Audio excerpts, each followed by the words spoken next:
nila diri is kaning obelisk. You'll see the obelisk.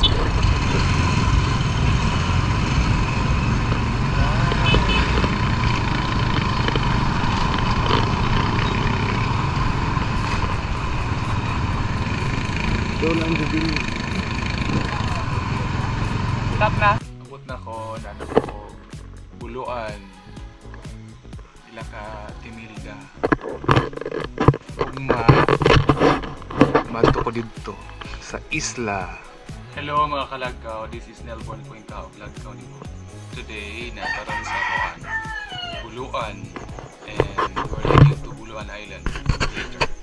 Sa pagkaroon mag-prepare sa aming pagkaon para balon. Kinilaw. Kilawon. Then gikan ni balin. Usa ni? Kubutan. Og kanisad subaon nga isda. Ora na. Nalamig pantalan. Walagbok sa diyan. Walagbok sa mi. Asa ni? Diri ni name age.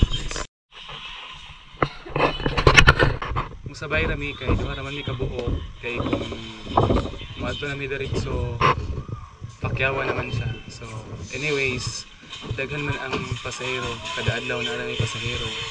Diha today mi sa kong igaga si Dudoy. Si John Marel. Mao ni siya ang kuan mga pump boat nga sakyan padung sa isla. But for now, nag-wait pa mig another passengers kay mo. Masakay na mig pump boat. Masakay mi niya kay na siya kuhaon nga tuwa sa isla nagpakuha ng overnight kagahapon muli na karong alas 10. So instead na nag-aabot ni atong second batch karon nga musabay ra unta mi, wala na lang. So chance na sa swerte. Actually kung mapadong ka sa isla, pag gusto na ka rush imo ang hour, gusto na din ka maadto, bisag ikaw rang isa pwede ka or duha mo tulo pwede, pero pinakpakyawan na ang style, nasa mga 1k ang plate. Whereas kung chance passenger ka or nakisabay lang, you will only pay 100. Affordable na kaya 100 ay. Dayon, dito sa isla na sa table, tag 300 lang table. Ang cottage nag-range from 350 to 500. Mag-table ako na dito. Hangyo kay na ikaila. Hindi ka na gud be, murag pakyaw.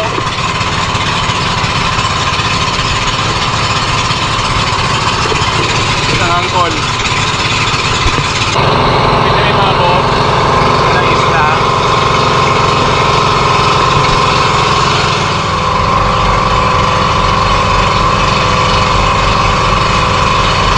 All na ni mga 50 meters abot na ni sa dock side. Idot magsalong-salong ron kay tinaw ang tubig tapos wala kay tao. Nindot dito ang dive site dito nga area. Pag abot na mo sa isla, nindot kay wala kay tao ron. Tinawang tubig. Mag-prepare sa amin sa table. Mag-set up sa amin. Diyan na siya.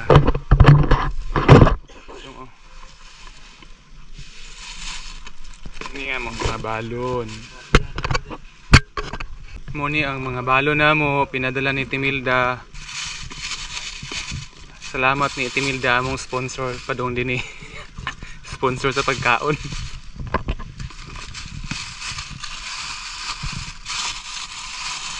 Muni siya ang sinugbang. Ito ni sinugbang kubutan. Kinilaw nga bulinaw. Fruits, melon. Mag-experiment ka daw, sige go.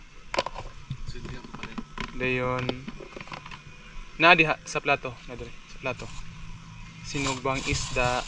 Dayon. Rice gamay. Kusog ng bitok ani. Lampo pa si bugay.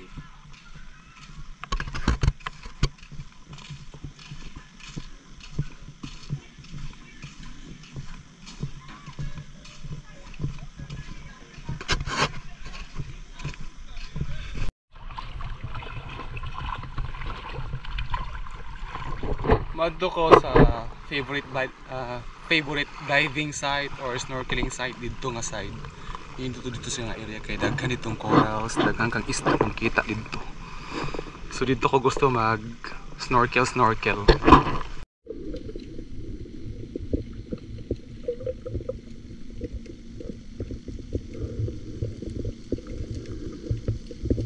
Diri nga isla, ang favorite place na ako for snorkeling, daghan ko makitang corals as well as mga isda na agyo diring dapit sa diri nga side. Way back 2008, starting at this point, nadiri ang mga bato-bato, klase-klaseng color-color nga isda nga makita nato anang TV bitaw karon tinuod ni siya diri. Dayon dito nga area kana diha nga kuan, trench na siya diha, kantil na siya. Dayon ang nindot pa jud nga place pa jud nga nindot pa jud siya nga makakita jud ka mag heart yung mata, ang luyo ani nga part diha nindot sana diha. So mag-start ako salom-salom and we'll see unsa kay ato makita sa ilalom, ha?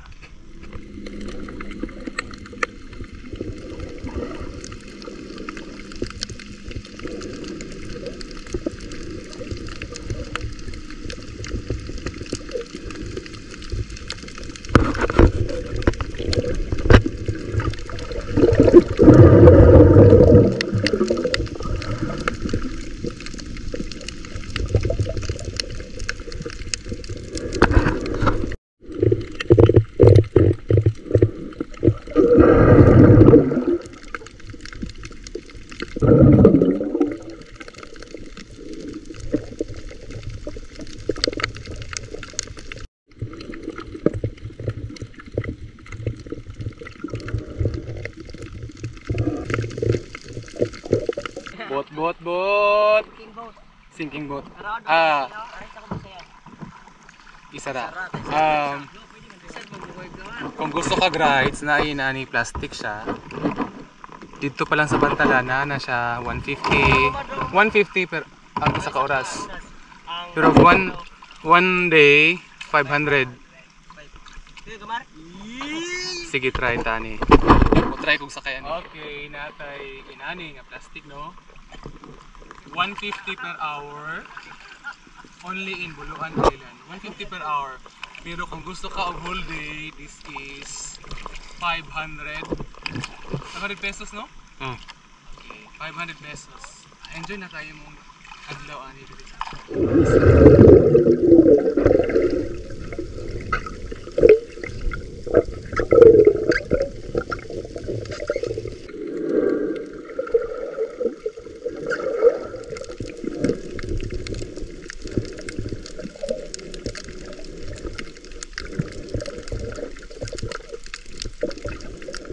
Uli na mi, musabay mi aning panon nga mo uli kay duha raman mi, so musabay na mi ani kay basig wala ay mabalik makauli mi alas 5 na noon.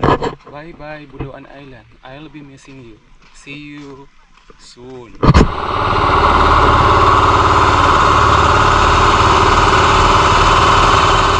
Bye bye mga kalagwa, this will probably be my last vlog on the Kaolin Home for this week before mag-start ang klase.